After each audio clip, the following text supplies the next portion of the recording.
Quiero empezar diciendo que, según algunos expertos en la iglesia, hoy estamos en un terrible peligro de perder nuestras próximas generaciones.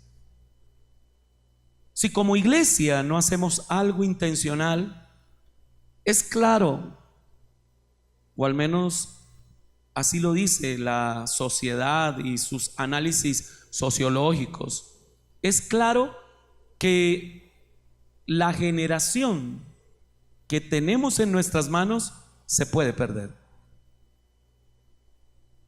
¿Cuántos estamos dispuestos a hacer nuestro mejor esfuerzo para que esta generación no se pierda? Si eso es verdad, este mensaje es para usted. Le pedí a los muchachos, a los jóvenes, que se quedaran porque creo que Dios quiere hablarnos como familia.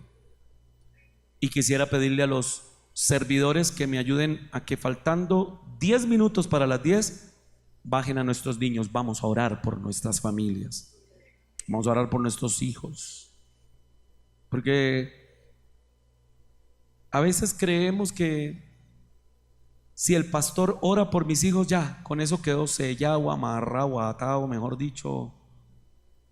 Y si algo he aprendido yo es que como padres, cuando nos acercamos al borde de la cama, ya cuando están en su quinto sueño, en ese momento en que usted la vejiga lo apuntó hacia el baño y de paso pasó por el frente de la habitación y sintió ese anhelo de ir y orar por su hijo, eso es lo que verdaderamente sirve. Sí, la oración del pastor puede ayudar. Sí, el apóstol ese al que usted se lo llevó y que usted cree que esa es la mejor oración. Sí, pero yo sé que la mejor oración es la de nosotros como padres. ¿Cuántos queremos recuperar la próxima generación? No se pueden perder, hermano, porque si perdemos la próxima generación, en 30, 40 años, que usted y yo no estemos, que ya hayamos partido, es probable que tampoco estén nuestros hijos, o que si están, serían personas diferentes. Y creo que vamos a recuperar la próxima generación. Yo creo que lo podemos hacer. No se van a perder. En estos días se realizó en el país lo que llaman el censo, ¿se acuerdan? Y eso estuvieron pasando por su casa. Y ya hay algunos informes acerca de este censo para saber cuántos somos, en qué condiciones vivimos. Y en estas estadísticas que se han empezado a divulgar, Colombia, se estima que los jóvenes entre 14 y 25 años componen el 25% de la población colombiana. ¿Cuántos colombianos somos? ¿Quién da más? ¿Quién da menos? Cuando empezó el censo se creía que iban a ser 50 millones, pero ya el director del censo dijo, no, lo alcanzaremos por ahí en unos 2 o 3 años, pero todavía no somos 50 millones de habitantes. Pero redondeamos, ¿sí? ¿Quién quita, no? ¿Cuál es la cuarta parte o el 25% de 50 millones? 12 millones, ¿cierto? Es decir, entre 14 y 25 años, según el censo que acaba de desarrollarse, 12 millones están en esa edad. Son nuestros muchachos, son nuestros jóvenes, y parte de ellos están aquí en la iglesia en esta mañana. Lo preocupante de esta estadística es que en esas edades es donde más están creciendo los problemas de exclusión, de falta de oportunidades, y donde mayormente se está viendo la reproducción de la pobreza. Esta estadística dice que los hombres jóvenes de este país padecen un alto índice de muertes violentas. Si usted va ahorita, ¿dónde está mi hermana Aide? Nota, ella trabaja en medicina legal. quería corroborar la estadística que encontré con ella, pero de las muertes violentas de anoche, la gran mayoría son jóvenes en esta ciudad. También, debido a la falta de oportunidad, debido a la falta de acceso a la educación, de acceso a la buena tecnología, los jóvenes están engrosando las filas de movimientos delincuenciales, criminales, grupos al margen de la ley, redes de microtráfico, de narcotráfico y de prostitución. ¿Cuántos escucharon lo que pasa en Cartagena? Esta señora, la llamada Madame, que tenía más de 150 niñas ejerciendo la prostitución infantil. Por eso sin tener en cuenta otros factores que realmente están amenazando nuestra generación. Esta generación es la generación más sensualizada, ¿me entienden el término? Todo entra ¿por dónde? Probablemente es la generación más sensualizada de todos los tiempos. Pero la pregunta es, ¿cómo vamos a salvar la próxima generación? ¿Qué podemos hacer nosotros? Y he escogido a una familia muy particular que nos va a enseñar algunas pautas de cómo podemos levantar a una generación para Dios. ¿Cuántos quieren levantar una generación para Dios? Abra su Biblia en el Evangelio de Lucas, capítulo número 2, versículo número 41. Lucas 2, 41.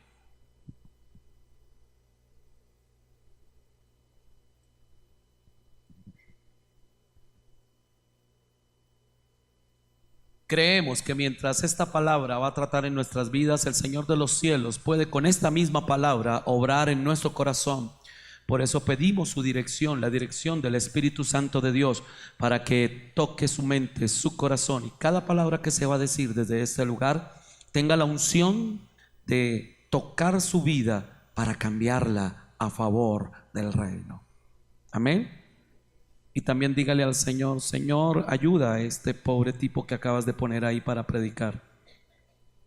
Concédele la gracia tuya, el favor tuyo de que lo que hable sea dirigido por tu Espíritu Santo. En el nombre de Jesús. Amén.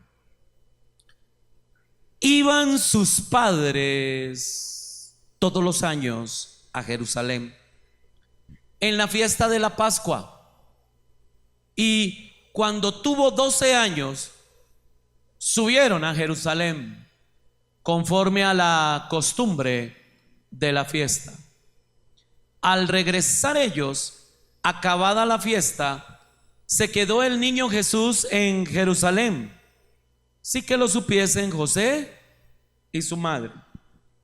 Y pensando que estaban entre la compañía, anduvieron camino de un día y le buscaban entre los parientes y los conocidos, pero como no le hallaron, volvieron a Jerusalén buscándole. Y aconteció que 3 días después le hallaron en el templo, sentado en medio de los doctores de la ley, oyéndoles y preguntándoles. Y todos los que le oían se maravillaban de su inteligencia y de sus respuestas. Cuando le vieron, se sorprendieron, y le dijo su madre: Hijo, ¿por qué nos has hecho así? He aquí tu padre y yo te hemos buscado con angustia. Entonces él les dijo: ¿por qué me buscabais? ¿No sabíais que en los negocios de mi padre me es necesario estar? Mas ellos no entendieron las palabras que les habló. Y descendió con ellos y volvió a Nazaret, y estaba sujeto a ellos. Y su madre guardaba todas estas cosas en su corazón. Y Jesús crecía en sabiduría y en estatura y en gracia para con Dios y los hombres. Amén y amén. Ayúdame a despertar al hermano que ya se durmió y dígale: podemos salvar la próxima generación.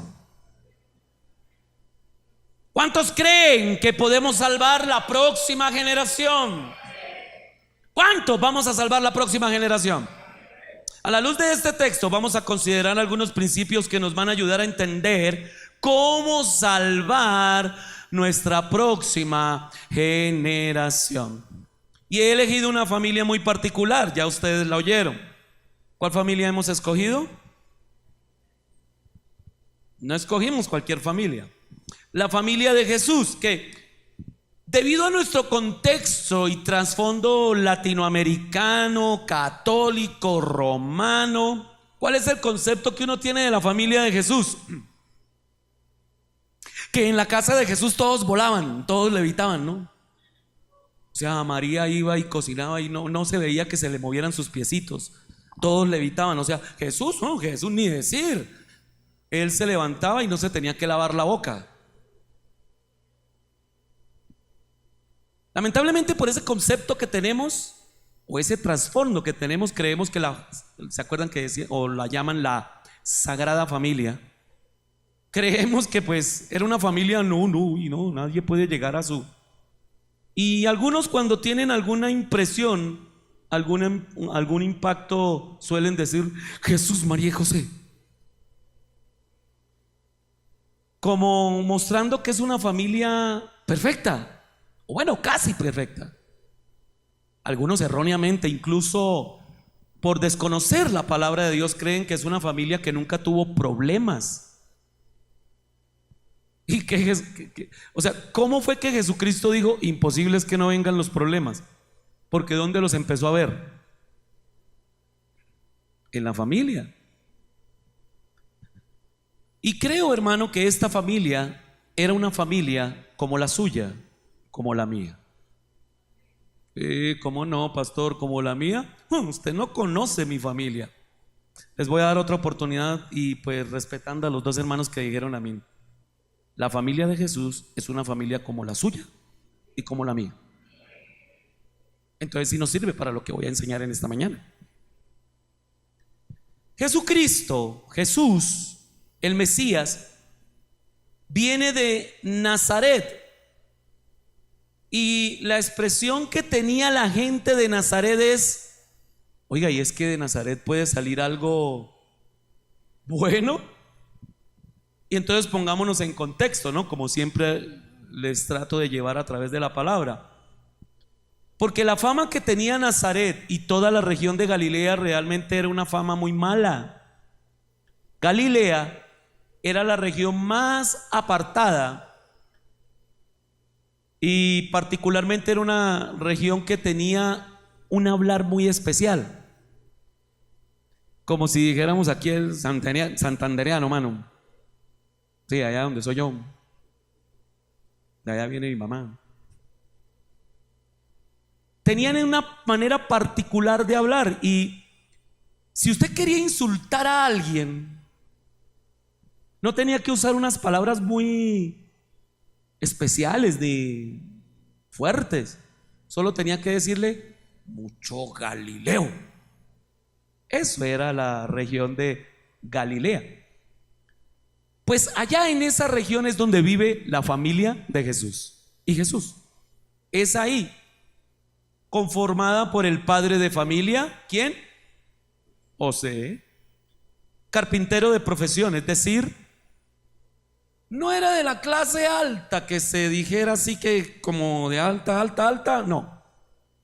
Carpintero era más bien como un obrero, es decir, era un obrero que luchaba por ganarse la vida, ¿sí? Con su esposa María, José y otros hijos, además de Jesús.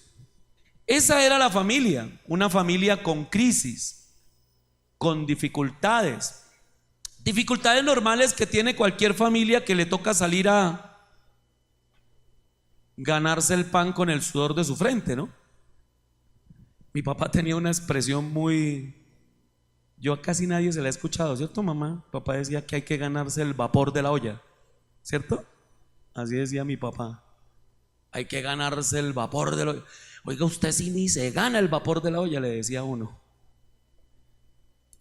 Y eso genera crisis, dificultades, ¿cierto? ¿O para cuántos es fácil ganarse el pan? ¿Para todos?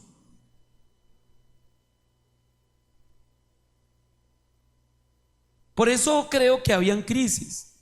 Era una familia con dificultades, pero hay algo especial que noto en esta familia. Era una familia piadosa. Normal, sí, pero piadosa. Porque, ¿qué dice el versículo 41? Vaya conmigo. Iban, ¿quiénes iban? María sola para el templo. ¿Qué dice el versículo 41? Iban uno que otro año, cuando había plata para ir, todos los años. Iban todos los años a la fiesta de la Pascua en Jerusalén.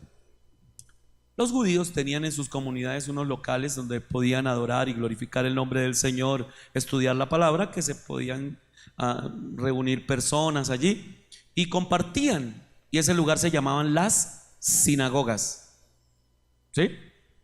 Pero por ley el judío tenía que ir por lo menos una vez al año a Jerusalén a una fiesta judía. Esa fiesta se llamaba la fiesta de la Pascua. Y este texto lo que nos dice es que esta familia iba todos los años. Una familia normal, pero era una familia piadosa. Y esto me hace pensar, hermano, que era una familia que le gustaba hablar, compartir, tener a diario las cosas de Dios. Era una familia como usted que está aquí en esta mañana.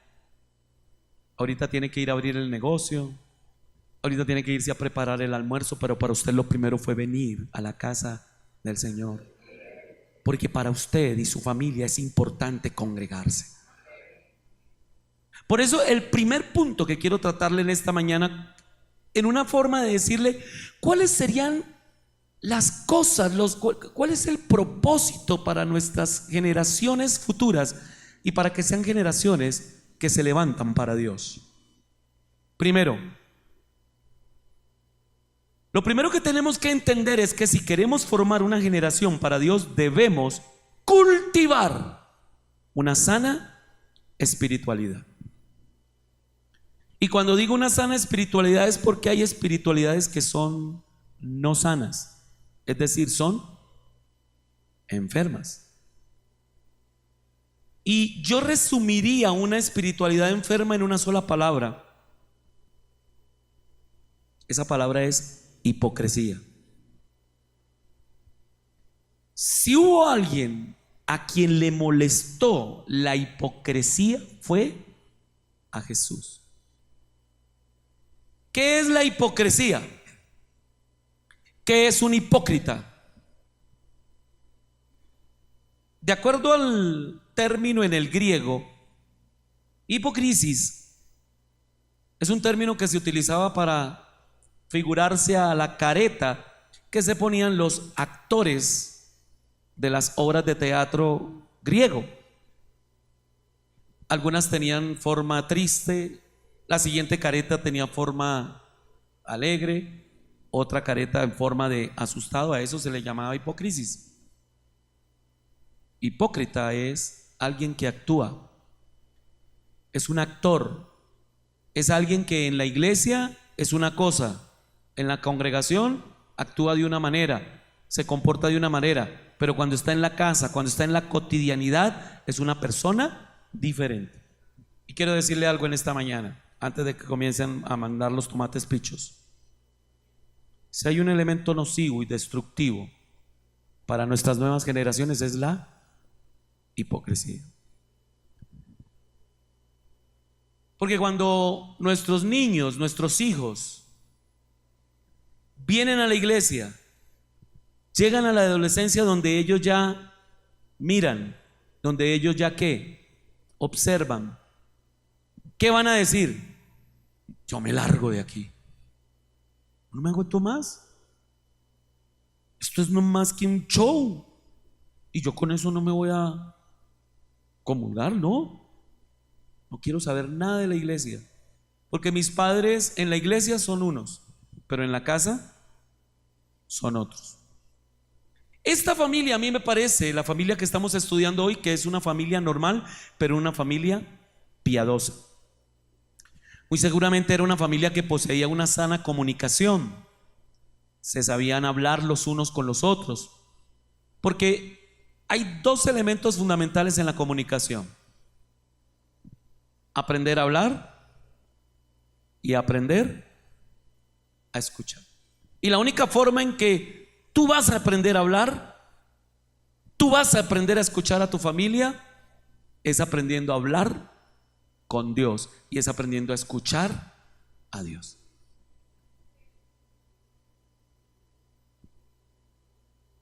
La comunicación con Dios nos asegura una buena comunicación como familia. Y eso solamente surge cuando una familia es espiritualmente sana. Es decir, es una familia piadosa. Así que le animo en esta mañana a cultivar una sana espiritualidad, que su vida sea coherente, que usted sea el mismo en la iglesia, en la casa, en el trabajo, en el Transmilenio, en el sitio, que usted sea el mismo. Porque cuando sus hijos vayan a crecer, no tengan que decir: yo no quiero más de esto, esto huele a esa religión, esto no me huele bien, mis papás allá, ay, tan lindos. Pero en alguna oportunidad un niño se le acercó a un pastor y le dijo: ay, pastor, yo quisiera que mi papá se viniera a vivir aquí a la iglesia. Sí, ¿y eso por qué? Ay, pastor, porque mire, aquí en la iglesia mi papá levanta las manos. Ah, sí, ve, pastor, por eso es que yo no levanto las manos. Bueno, allá usted. Aquí en la iglesia mi papá es tierno, aquí en la iglesia mi papá saluda a todo el mundo, pero apenas sale de esa puerta de allá, se transforma. Hay algunos papás que deberían vivir en la iglesia porque no tienen una sana espiritual. Y yo quiero decirle algo que espero que usted lo interprete bien. A la familia no se le predica. Anote para que de una vez vaya y hable con el pastor. A la familia no se le predica, a la familia se le modela. Es decir, yo no le estoy diciendo que no le enseñe, porque tenemos que enseñarle a nuestros hijos. Pero ¿cuál realmente es el mejor impacto que usted siente que está recibiendo? Que usted le diga: ven, siéntate, te voy a enseñar a orar. ¿Es eso? Que usted le diga: a ver, hijo, ven para acá. La oración es esto, la oración es aquello, la oración se hace así, la oración permite esto. ¿Es eso? No. ¿Eso va a marcar a su hijo? Pero si su hijo lo ve arrodillado allá en su cuarto, de repente su hijo entra a su habitación así y lo ve a usted y él: mi papá está orando, mi mamá está orando, hay un problema en la casa, pero están orando. ¿Qué cree usted que va a marcar más a este muchacho? El modelo, ¿cierto? ¿Quiere enseñarle a sus hijos a orar? Ore. ¿Quiere enseñarle a sus hijos a que estudien y amen la palabra de Dios? que lo vean estudiando y leyendo y teniendo como primera la palabra de Dios cuando se levanta en la mañana. Léala.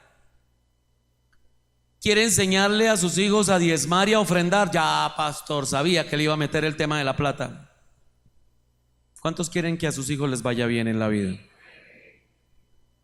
Que sus hijos lo vean diezmar, que lo vean ofrendar. ¿Quiere que sus hijos aprendan a perdonar? Perdone, ofrezca perdón, pida perdón, porque la familia no se le predica, a la familia se le modela. Amén. Dígale al que está al lado: vamos a modelar a nuestra familia. Y mejor si es su esposa o su esposo el que está ahí al ladito, dígale: sí, vamos a modelar a nuestra familia. Porque algo importante que vemos en el versículo 41 es que dice, y mire su Biblia por favor, iban. ¿Quiénes iban? ¿Solo María? Ay, Dios mío, aquí es donde yo quiero en esta mañana hablarle a los hombres. Porque esos hombres que creen que su único papel es llevarlo de comer a la casa, lo de darle el estudio al chino, la ropa, pagar el colegio, la universidad, darle lo de la merienda, eso está bien. Eso hay que hacerlo. Pero lo más importante y la prioridad de cada hombre es ser el pastor, ponme la diapositiva, el pastor, el sacerdote, el líder espiritual de su familia. En mi casa yo dirijo el devocional.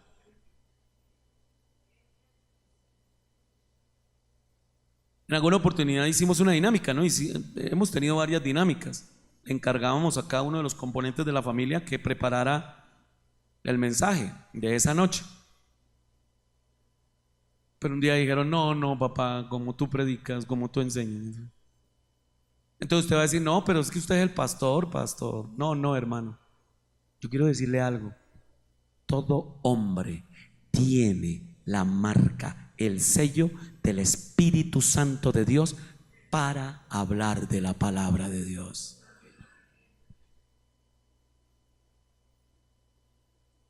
No, pastor, la de la oración, a eso se lo he dejado a mi mujer. Mi mujer es la que les enseña a los niños la Biblia. Mi mujer es la de eso. Mi mujer es la que diezma. Yo bendigo a las mujeres.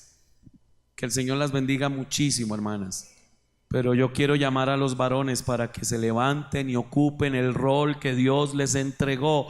Rol de líderes, rol de sacerdotes de su casa, rol de cabeza, rol de ser autoridad. El problema es que estamos carentes de modelos y para muchos el modelo de hombría es James Rodríguez, Brad Pitt,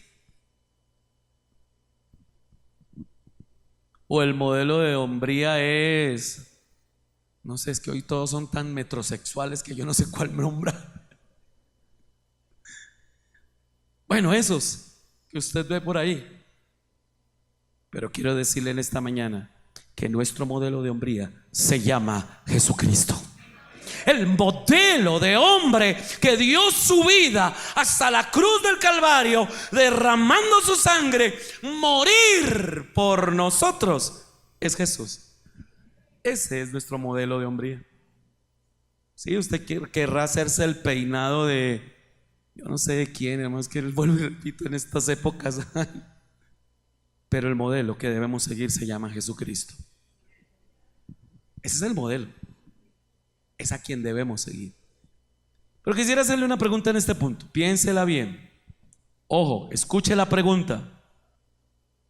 Hombres, también le aplica a las mujeres. ¿Le gustaría que sus hijos fueran como usted? Y mejor no miro. Conteste ahora sí. ¿Le gustaría que sus hijos se parecieran a usted? Pues si no le gusta, preocúpese. Porque sus hijos, debido al modelo, van a terminar pareciéndose a usted. Yo a veces me enojo con mi hijo por cosas y todo eso. Y después mi esposa por allá me dice, se parece a ti.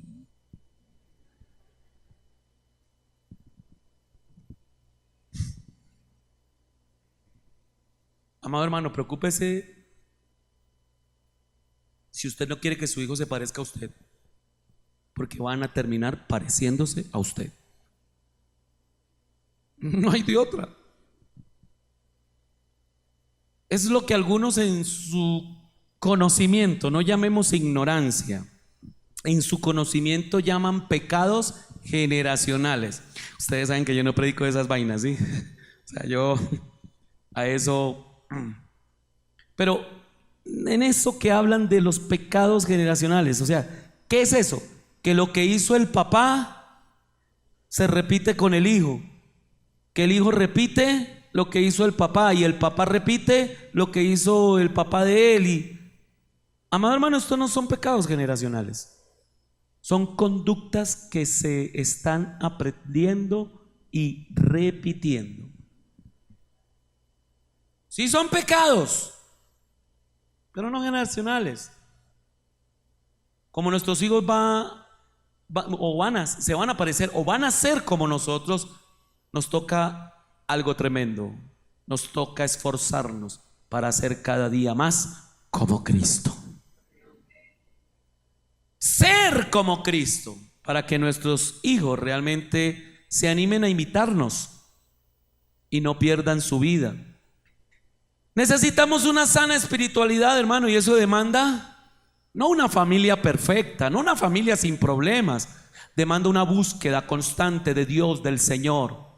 Ahora, el texto que leímos vimos que ocurrió un problema, y no fue cualquier problema, un tremendo problema. ¿Cuál fue el problema? Jesús se perdió. ¿A quién se le ha perdido aquí un hijo? Levante la mano, que se le haya perdido un hijo. ¿Ya lo encontró? Ah, bueno. Pero miren, hermanos, cuando a uno se le pierde a alguien querido, y peor un hijo, en alguna oportunidad estábamos en el Éxito y Valentina tenía la costumbre de que ella iba con uno, pero cualquier cosa la distraía. ¿Cómo así?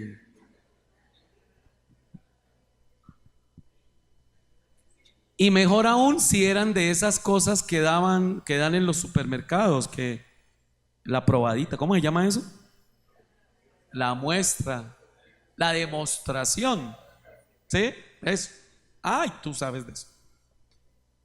Y pues íbamos caminando y obviamente nos acercamos, ¿sí? No quiero decir quién en la familia era la primera que estaba ahí. Y le hacía ojitos a la... Y Valentina pues recibía y todo, pero ella ya se le grababa el punto y arrancaba, no importa dónde estuviéramos en el supermercado, arrancaba para allá a pedir más. Y un día se nos perdió, fue por pocos minutos, no fue mucho, pero qué angustia. Dios, ese día se me iba acabando la vida, pero no fueron más de 3, 4 minutos, hermano, no creo. Valentina. Y a mí se me ocurrió que acabábamos de pasar un puestico de eso y que estaba ahí. Y ahí estaba.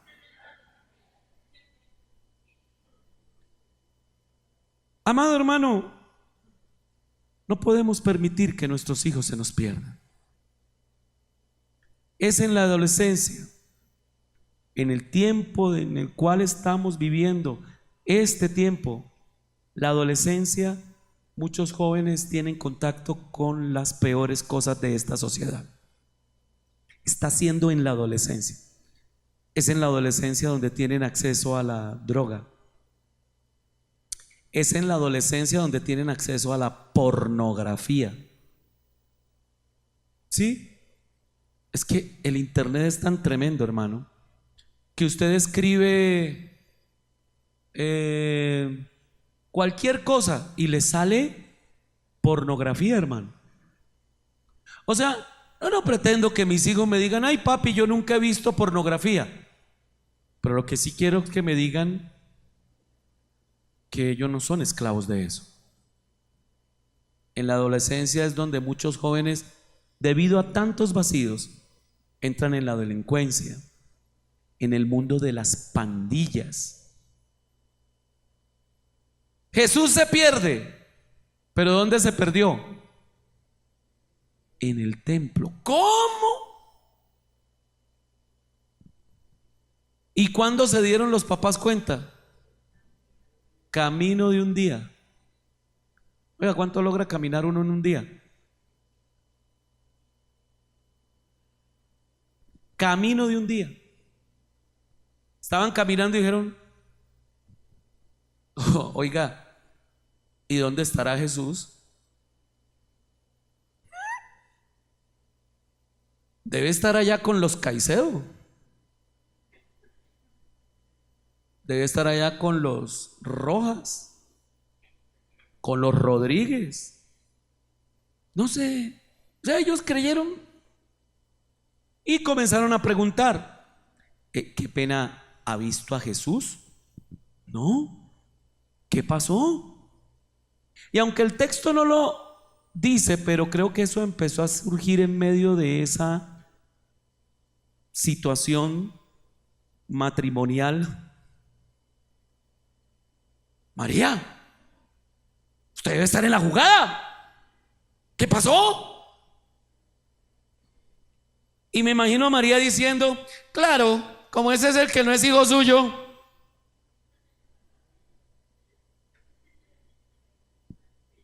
Usted tiene que estar también pendiente de él. Tiene que estar pendiente.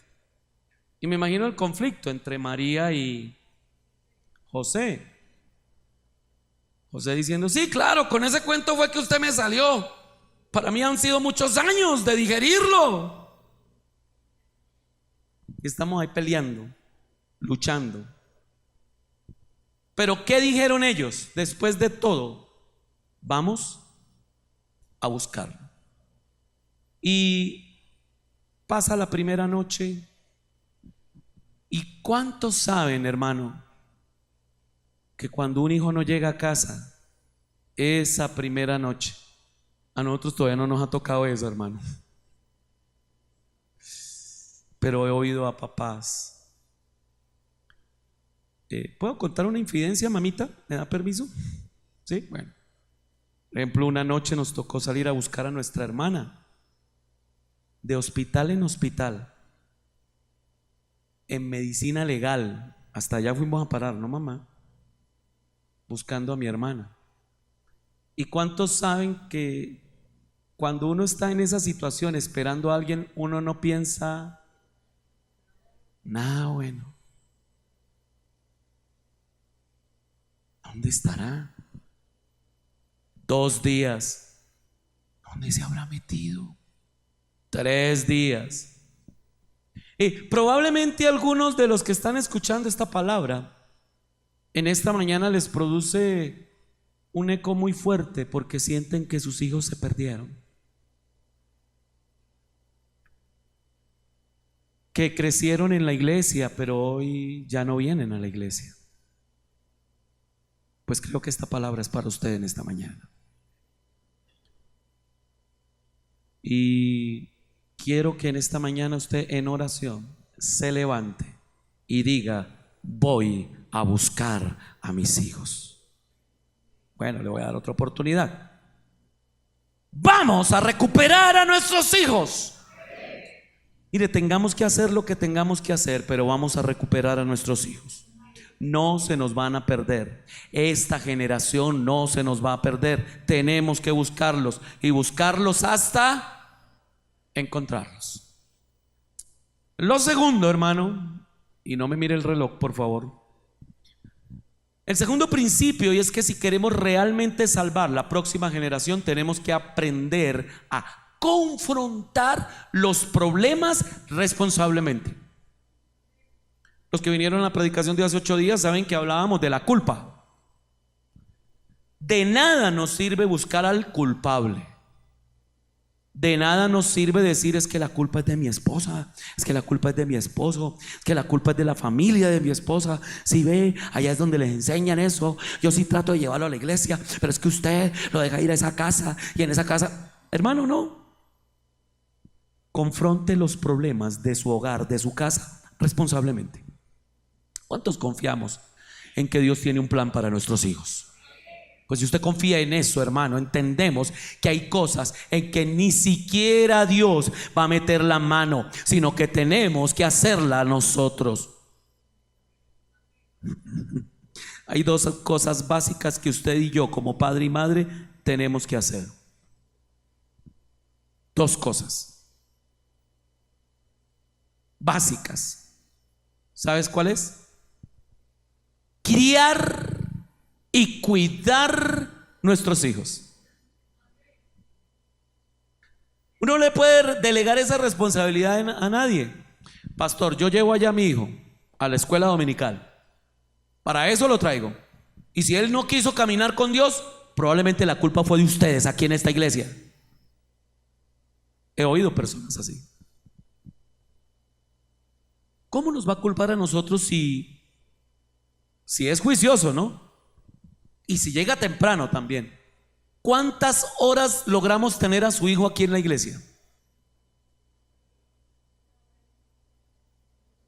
2 horas. ¿Cómo nos va a pasar esa factura usted a nosotros, hermano? Ni siquiera el colegio, la universidad menos. Si usted está esperando que el colegio o la universidad eduque a sus hijos, esa platica he perdido, hermano. Porque así busca el colegio cristiano más exitoso. Es su responsabilidad criar y cuidar a sus hijos. Pastor, es que usted no entiende. Nosotros queremos tener la mejor casa, queremos tener el último carro, queremos tener la mejor ropa, queremos que nuestro hijo tenga la mejor universidad. Yo le pregunto, escúcheme, ¿está usted dispuesto a sacrificar sus hijos por una casa, por un carro, por una profesión? Guardadas las proporciones, hermano, pero ¿se acuerdan el tipo ese que violó la bebé, la niña de por allá de esos barrios arriba, el tipo ese que violó y mató a la niña? ¿Qué profesión tenía? Era agotor, ¿cierto?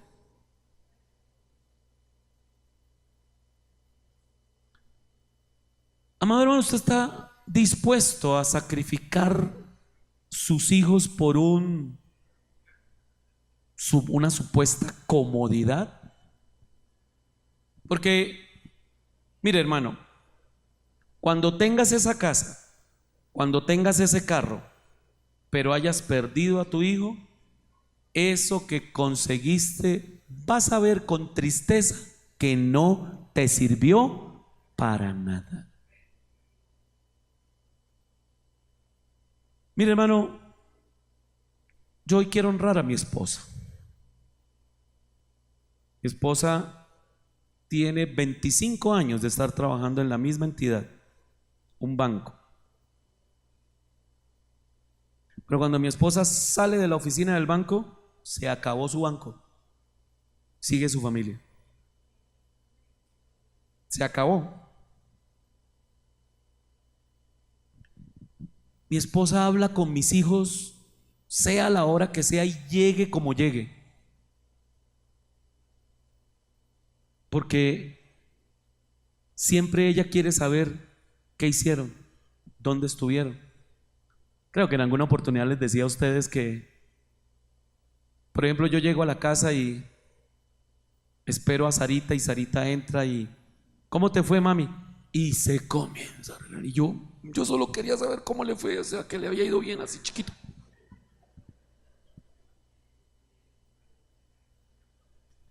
Pero cuando llega mi esposa se calienta un tinto, Sarita se hace un café, se buscan algo y se sienta y dele. Entonces Sarita comienza, salí de mi casa y el bicitaxi no me quería pasar, entonces me tocó caminar y dele y tin y pun y pan. Y mi esposa sabe todo desde que salió de la puerta de la casa hasta el pisotón que le dieron en el Transmilenio, hermano. Pero yo quiero decirle, y mi hijo está aquí, que los mejores momentos que yo he pasado con mi hijo ha sido en medio de un almuerzo, una comida con él.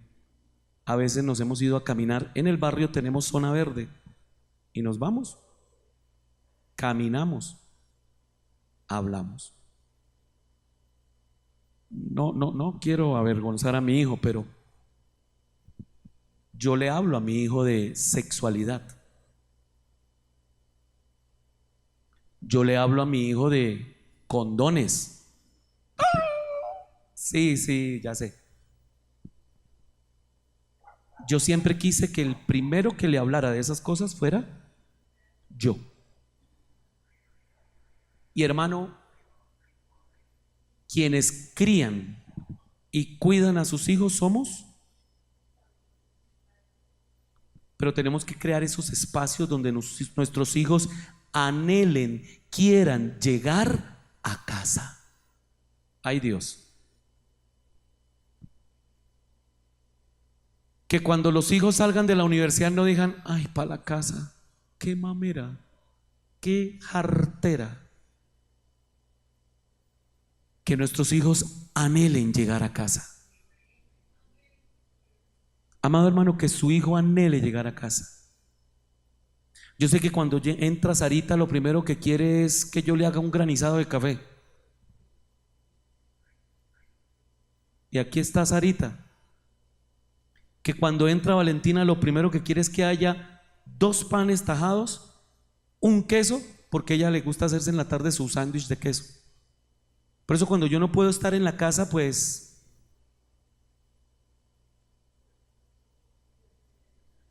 y Daniel que haya arroz.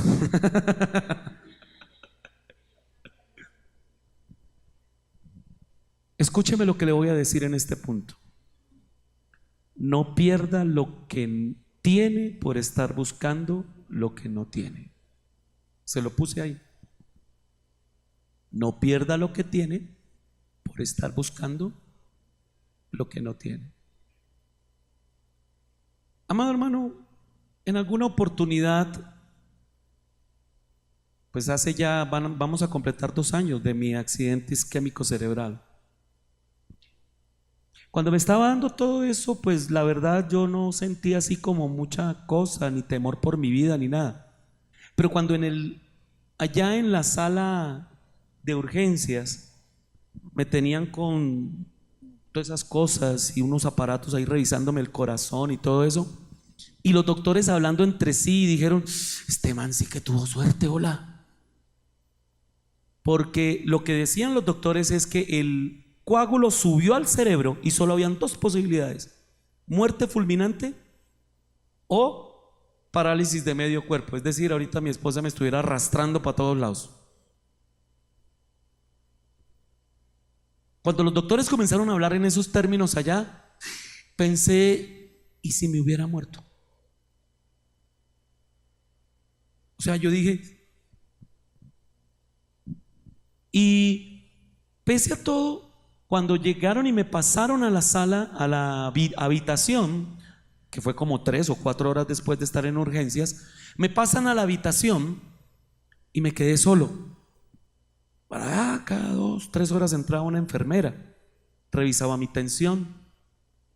Pero en esa soledad, y sé que muchos van a comprender esto, que han estado en la en la habitación de un hospital y allá uno piensa, y hablé con Dios. Esto hasta hoy lo sabe mi esposa. Y le dije, Señor, me da miedo morirme. Usted, pastor, no, ¿cómo así? ¿Qué le pasa? Sí. Te quiero pedir algo, Señor. Si me llego a morir, por favor, cuida a mis hijos. Y pude sentir una voz esa noche en la habitación que me decía, uy, ¿y quién cree que lo ha cuidado todo este tiempo? Amado hermano, en esta mañana quiero decirle, Dios ha cuidado de tus hijos. Dios seguirá cuidando de tus hijos, porque Dios es Dios y Él no los va a dejar. ¡Aleluya! ¿Dónde se busca un joven de 12 años? ¿Dónde buscaríamos hoy un joven de 12 años? ¿Dónde? Estos padres tomaron una buena decisión, y es que cuando se dieron cuenta de que su hijo se había perdido, ¿qué hicieron? ¿Siguieron caminando? Shin. ¿Dónde fue la última vez que lo vimos? Vamos allá. Hermano, algunas parejas, algunas personas que me están escuchando en esta mañana tienen que hacer un alto en su vida. Creo que su vida no puede seguir adelante. Creo que el Espíritu Santo de Dios nos está hablando en esta mañana porque hay que parar. Hay que parar. Hay que detenerse. Porque lo más importante de ahora no puede ser su empresa, no puede ser su casa, no puede ser su proyecto de universidad. Lo más importante es el proyecto de hacer un alto, volverse y recuperar a sus hijos. Que vuelvan al culto, que vuelvan a la iglesia. No siga, detente. No sigas, detente. Esta pareja se devuelve 3 días. Y mire la sorpresa que uno encuentra, versículo 46. Y aconteció que 3 días después le hallaron. ¿Dónde? Oiga, permítame ser un poquito alegórico en esta parte, porque yo quiero declarar hoy sobre las familias. Yo quiero declarar hoy sobre los matrimonios que tú vas a encontrar a tus hijos en el templo. Tú vas a encontrarlos sirviendo a Dios. Tú vas a encontrarlos buscando a Dios, amando a Dios. Allí es donde los vas a encontrar.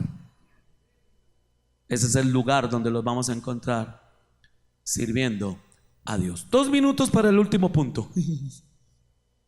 Usted nunca cumple, pastor. Tercero, en tercer lugar, dice la Biblia, aconteció que 3 días después lo hallaron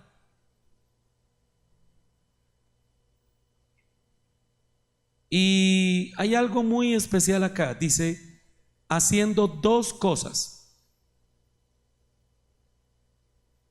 ¿Qué estaba haciendo? ¿Qué dice el texto?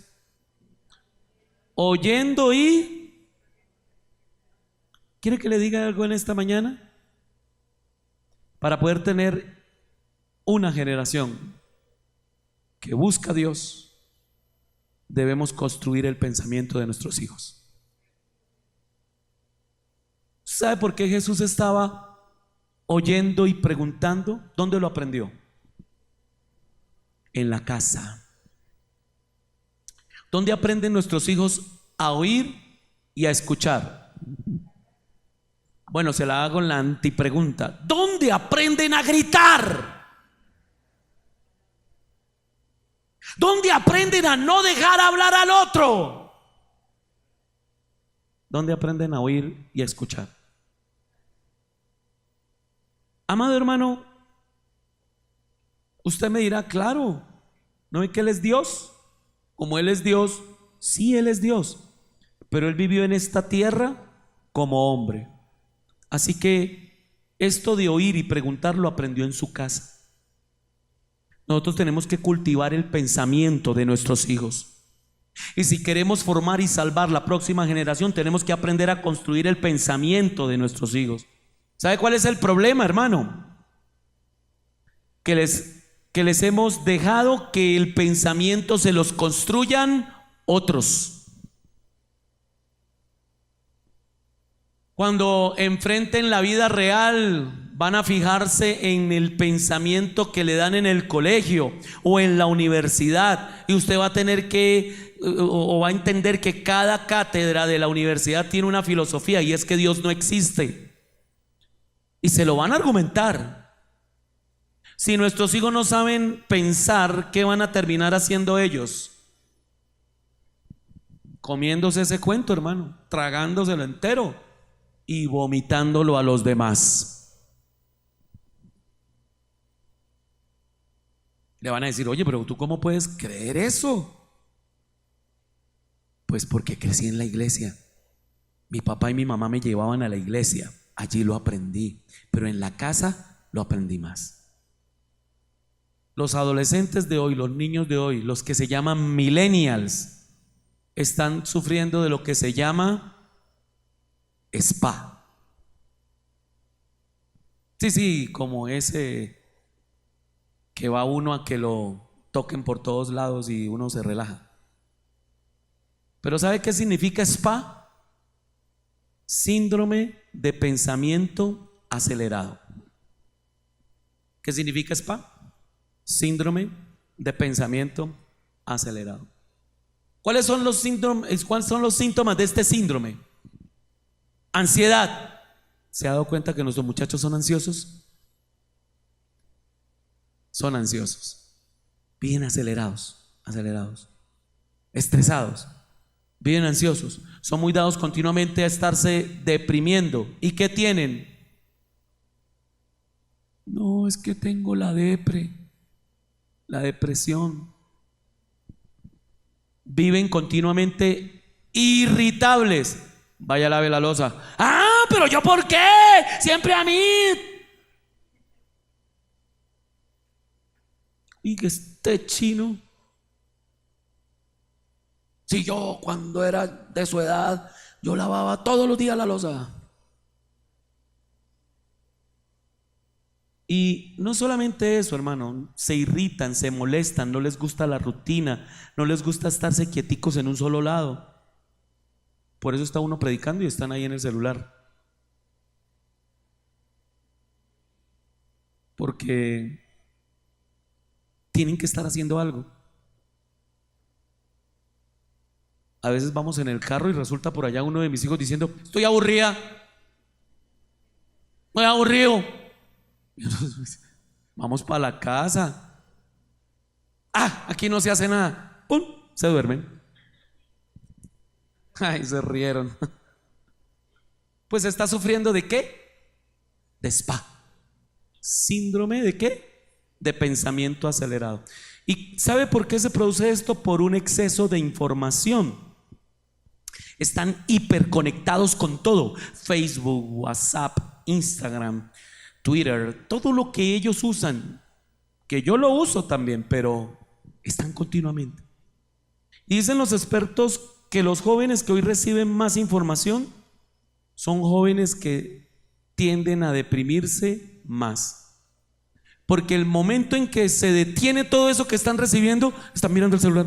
No me ha escrito nadie, nadie me quiere, nadie me ama, mejor me como un gusanito. Y les da la depre. ¿Sí o no? Entonces, hermanos, ahí es donde nosotros tenemos que actuar.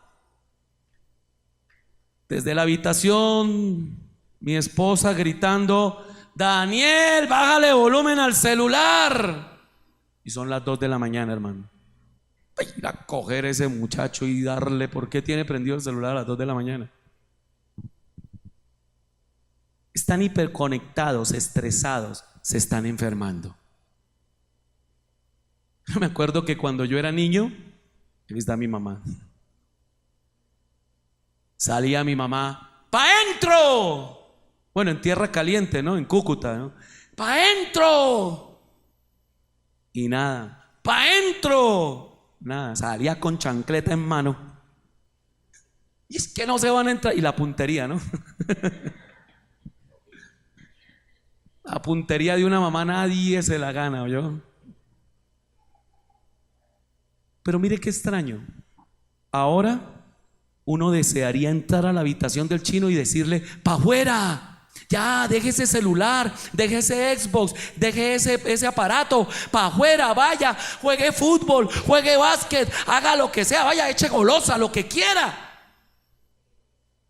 Sí, como para que desestresen, hermano. Tenemos que aprender a desarrollar el pensamiento de nuestros hijos. No es un profesor, no es una maestra de escuela dominical. Somos usted y yo los que vamos a desarrollar el pensamiento de nuestros hijos. Póngase en pie en esta mañana, hermano.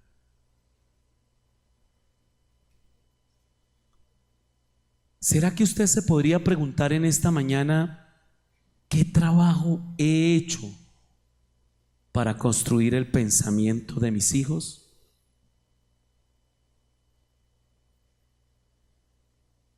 Un pastor en algún momento, su hija le dijo: papi, voy a salir con mis amigos.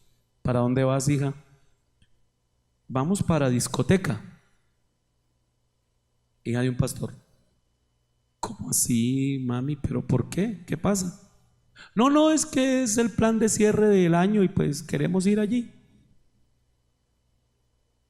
Hija, no me parece.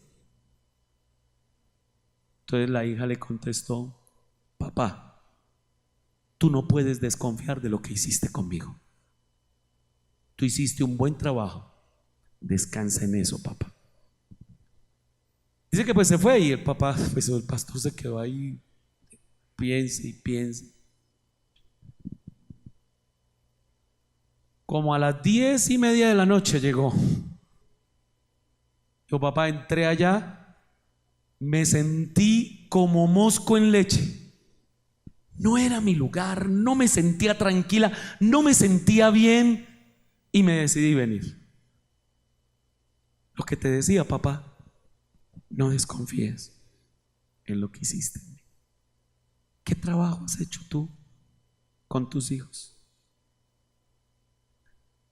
¿Será que hoy usted podría decirle con toda tranquilidad: ve, papá, me quiero hacer un tatuaje? Si quieres, háztelo, pero esto, pero argumente, hermano. Lo que pasa es que el problema que tenemos como padres es que no, porque no, y punto. ¿Cómo se llamaba el programa donde decían que porque si no es una respuesta? Era un programa infantil. Y es que los pelados ahora saben eso. Porque no, no es una respuesta. Y estoy de acuerdo.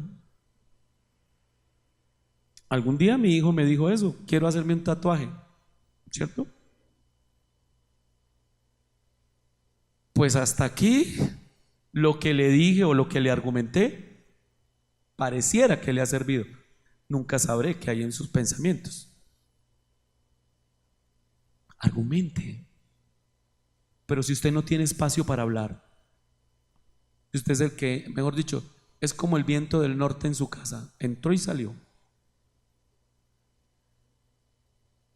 nunca se supo. Yo creo que es tiempo de rescatar a nuestros hijos. Para finalizar, en pantalla le tengo 3 lecciones que podemos sacar de esta enseñanza. 3 cosas. Esa imagen se la voy a colocar hoy en el Facebook para que ahorita que está ahí de pie usted no se ponga. Se lo voy a colocar en el Facebook de la iglesia. Distinguir distinguir entre el ser y el hacer. Cuando usted se ocupa solo en el hacer, cuando usted o para usted solamente es el hacer, el hacer, el hacer, es que tiene que hacer esto, es que tiene que hacer aquello, usted nunca va a estar seguro de lo que va a hacer su hijo, porque lo van a hacer solo cuando usted está. ¿Sí sabía eso? Pero cuando usted se enfoca en el ser, es decir, cuando usted les enseña a pensar, cuando usted les enseña a criticar bien, ¿no? No como algunos que critican por criticar, argumentando. A veces, como yo vivo en la 170 con autopista norte, hermano, a veces nos vamos todo el camino en una charla. A veces uno dice, uy, ¿qué le digo? ¿Qué le contesto? Y vamos hablando. Y muchas dudas de mis hijos se han despejado de aquí a la casa. Pero van en el carro y cada uno va mirando para allá, otro está ahí con el celular. Cada cual va en lo suyo. Hermano, esta es nuestra responsabilidad. Enfrente, junto con su hijo, la situación. Ay, que la mamá hable con él. Y la mamá esperando, no, que el papá hable con él. Y ahí se quedan. El uno esperando que el otro tome la iniciativa. No lo suelten. Porque cuando él no encuentra, cuando nuestros hijos no encuentran respuesta en sus padres, la van a buscar afuera. ¿Y cuántos saben que no hay mejores consejeros afuera? Algunos incluso nos los chutan a nosotros como pastores. Y hermano, puede que yo le dé un buen consejo a su hijo, pero el mejor consejo que él está esperando es el suyo. Sí, eso no, amén, espero. Y tercero, exprese correctamente sus sentimientos. La casa, el hogar, es donde tenemos que expresar nuestros sentimientos. Versículo 48. Cuando lo vieron se sorprendieron y le dijo su madre, ¿cuántos saben cómo habla una mamá? ¿Qué le dijo la mamá? Bonito, ¿no? ¿Por qué nos hizo esto, hola? Te hemos buscado y no te hemos encontrado. ¿Dónde se expresan las mejores emociones? En casa, en nuestro hogar. Aprenda a manejar las emociones de sus hijos. Aprenda a aceptar su llanto. Ay, no va a llorar como una niña. Déjelo llorar. Dicen que los hombres no pueden llorar. Pues yo digo que sí. Déjelo llorar. No me pongan en evidencia aquí con la iglesia, por favor. Sí, hermano, nosotros hemos tenido que estar en un tiempo en casa con mi esposa, mis hijos y llorando. Déjelo expresarse. Hable, pero déjelo que él hable. En alguna oportunidad estábamos reprendiendo a nuestro hijo y, pero déjenme hablar. Pero es que ustedes no me dejan hablar. Y yo callado.